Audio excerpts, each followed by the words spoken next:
in ways that you didn't think it was possible, and yet you could do it, and the motivation was there.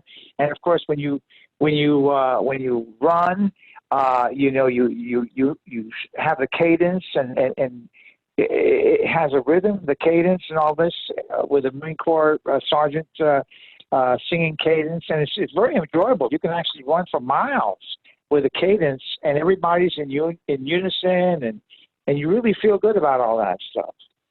Hey, Arthur, do you remember any of the cadences? No, I don't. I had a girl, and her name was Sue, and then you make up and then you make up a story or something about my mommy didn't want me to go to town because she was afraid I'd be recruited by a recruiter, but I went to town anyway, and he recruited me, and here I am. It's really some of it's kind of corny, but it has its worth. It works. I had one.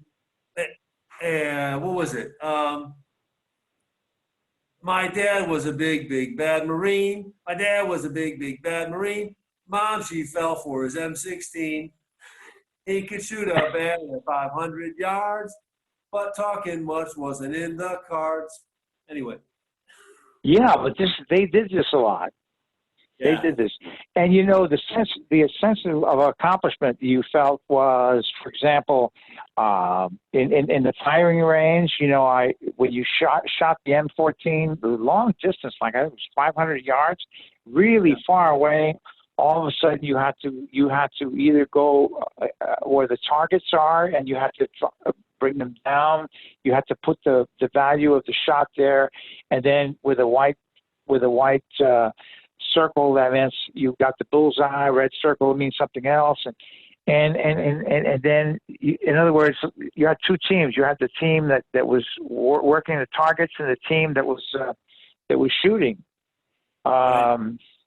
And there was a lot of satisfaction in that, and also the 45 and the grenade business. I mean, that's kind of dangerous. If somebody should freeze, you could really have problems. Hey, one thing I want to say, Arthur, the hazing, man. Besides drinking soap, what other hazing was there? Well, we when we went to the bathroom. We went to the bathroom. One side of the barracks would go to the bathroom, and then the drill instructor would grab a garbage bag, a garbage can, and he would throw it against the wall. And he'd say, "All you girls, get out of here now!" And we were all girls and all this, and the names that were flying were incredible.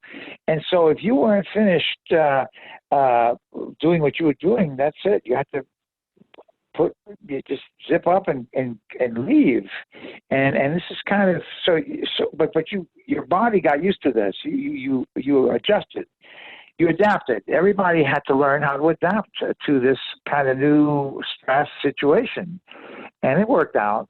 But it was kind of hairy there in the beginning. There was a lot of harassing there. There was harassing, but we had the 8-week program.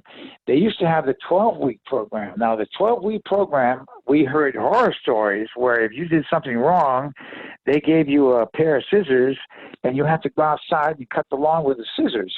But Arthur, you're there with the little scissors, for hours. How you doing, buddy? We didn't do that. We didn't have. But here's hazing for you. Everybody got a food locker. You kept all your personal things in your foot locker, and then every once in a while the drill instructor would come in and then turn all the foot lockers upside down and mix everything up, all the clothes, everything, and then you have 5 minutes to get your stuff.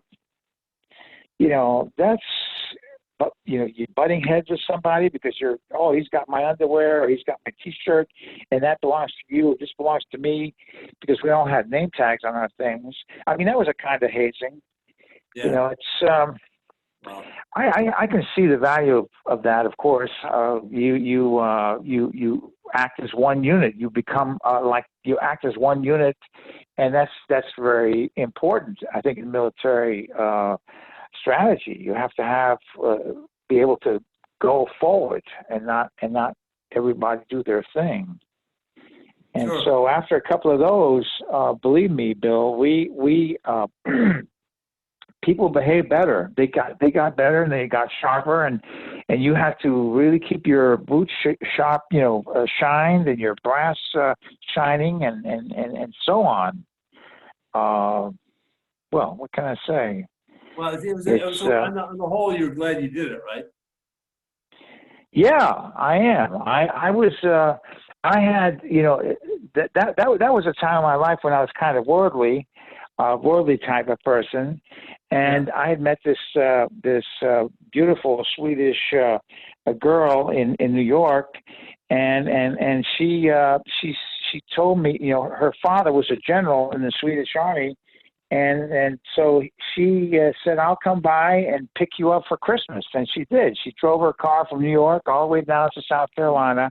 Oh, wow. And then she picked me up and we went to Coral Gables. And then she spent Christmas with me and my family here. And of course, the interesting thing was when I said to my dad, I said, Dad, Birgitta and I are going to use my room here. And he said to me, looked at me in the eye, and he said, Arthur, are you married to her? I said, no. Well, then you're going to sleep outside, Arthur. That was that. Wow. That was good. That was Dad. Good for him. I applaud him. I wasn't married to Birgitta, so I had no business sharing a room with her. But that's not the way I felt then, and everybody at the base, they hated her because she was so beautiful. And we went to a mixer. We went to one of these NCO clubs where you dance and all that. And all the guys, they try to get her away from me. They would ask for a dance, the next dance, and then they would say to her, "What are you doing with that guy? You should go with me." So this is like. So what was her name? The Swedish girl, Helga? What? What was the Swedish girl's name? Her name was Birgitta. Birgitta. So did Birgitta come then? Show up for your graduation? Was that it? Yeah, she was there at the graduation, and she picked me up because our graduation was on the 22nd of December, and she picked me up. She was there with a car, and of course, when the drill instructors found out her father was a general, I mean, there was a certain amount of law here. She was not only beautiful, but she had a European class. In fact, she reminds me somewhat of a First Lady, a European type person. So what happened? So what did Birgitta do when all these guys were trying to